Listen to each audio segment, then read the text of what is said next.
Hi, my name is A Johnstone. I'm a solicitor that deals exclusively with motoring cases. Probably about 90% of my time is taken up defending motorists accused of speeding. The aim of this video is to give you some insight as to the types of issues that arise and for you to decide whether it's worth challenging them or taking further advice, getting any further information. The first thing I point out is that this is a general advice video for general information. It's not meant for you to construe this as giving you specific legal advice on your problem. I suppose what I'm doing now is one of those general exclusion, one of those waiver of liability things that you often see. There's no other way around it than to take your own proper legal advice if you've got any kind of legal problem. So if you do have any concerns, see your solicitor. Try to make sure that any solicitor you do deal with is a specialist on road traffic, because there's a huge difference between speaking to an average general solicitor and somebody that does specialise exclusively on road traffic work. Alternatively, by all means, send me an email, get in touch. I'd be happy to assist if possible. I have had, prior to the idea of producing a video, had a quick look at one or two types of videos that are available or that you can view on the internet, and it seems to me that a lot of them are really just an excuse to advertise and to plug the law firm. I didn't particularly want to do that. I wanted to try and give something that would hopefully be of some use to you. So let's see where we go from here. It's all off the top of my head, it's all off the cuff whilst I'm driving around. So it's just with my thoughts, so hopefully there might be something that's of interest. The aim is to produce some different videos on different areas of law with different issues that arise. This one, as good starting, is in relation to speeding.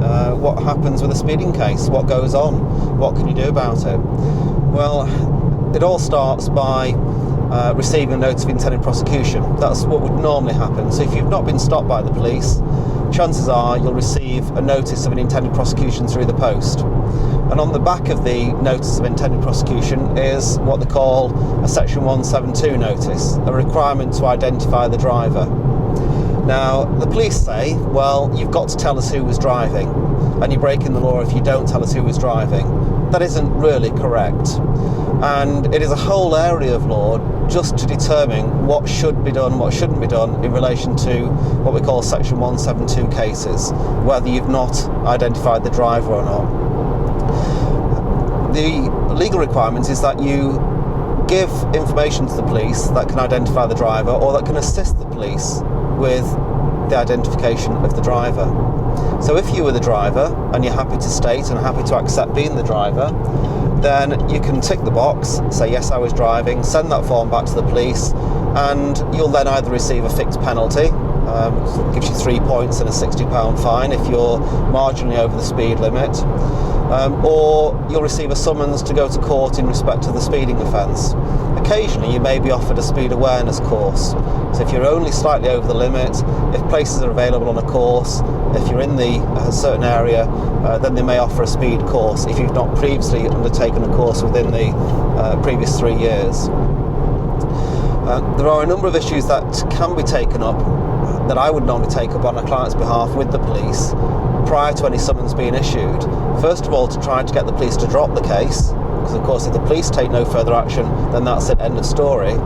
Or to invite the police to offer a speed course where a course may not ordinarily be made available to you. So again, it can help to take some legal advice at a very early stage, rather than just waiting for a summons to arrive through the post. When the police say, tell us who was driving, of course that creates a problem of the situation if you're not sure who was driving. And it's perfectly acceptable for you to say, I just don't know who was driving, if indeed that's the case.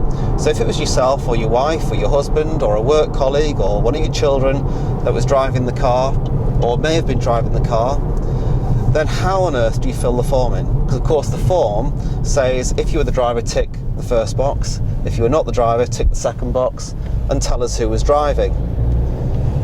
Now, the difficulty, of course, is, well, what happens if you're just not sure?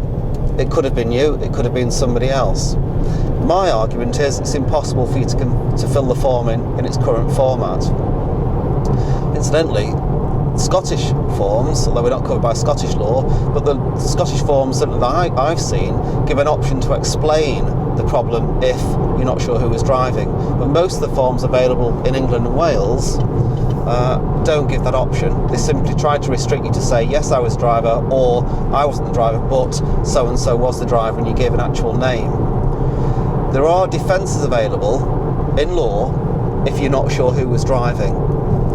And so don't be led into thinking that you've got to put somebody's name down. If you're not sure who was driving, then it's perfectly acceptable to go down the route of not being sure, not being able to give that information. And there are defences available. And over the years that I've been dealing with these cases, for example, we would normally expect to be successful in almost every one of them. So providing you behave reasonably, you use what we call reasonable diligence in trying to identify the driver, and the correct information is given to the police and it's handled in the right way, then you would normally be successful with that defence. So again, don't be thinking that you've got to put a driver's name down and then deal with the speeding issue. It may well be the correct form of action to defend it in relation to the notice of intended prosecution, to say, look, I'm just not sure who was driving. So that's a separate issue. The police will often give misleading information. They'll often tell motorists, you've got to tell us who was driving. You've got to put down somebody's name. That isn't correct. If you're not sure who was driving, you simply cannot state. And one of the big areas which assists from a defence solicitor's point of view is the actual warning that's contained on most of the Section 172 notices these days, which says that it's an offence to knowingly or recklessly furnish a false statement. And so I often say to the courts that my client's caught between a rock and a hard place. On the one hand, he's being threatened with 6 penalty points and a fine if he doesn't say who was driving, but on the other hand, he's being threatened with imprisonment if he does say who was driving.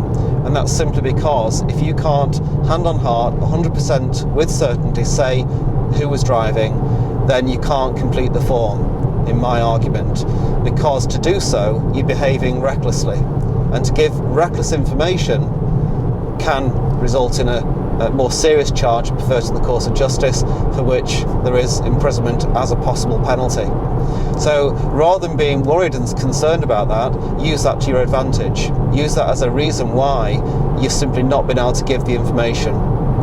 Of course, it helps to go via solicitors, because solicitors can deal with all this for you, set it out in the correct way, then try and convince the police or the prosecution service not to prosecute. And if they don't prosecute, then that's it, end of story.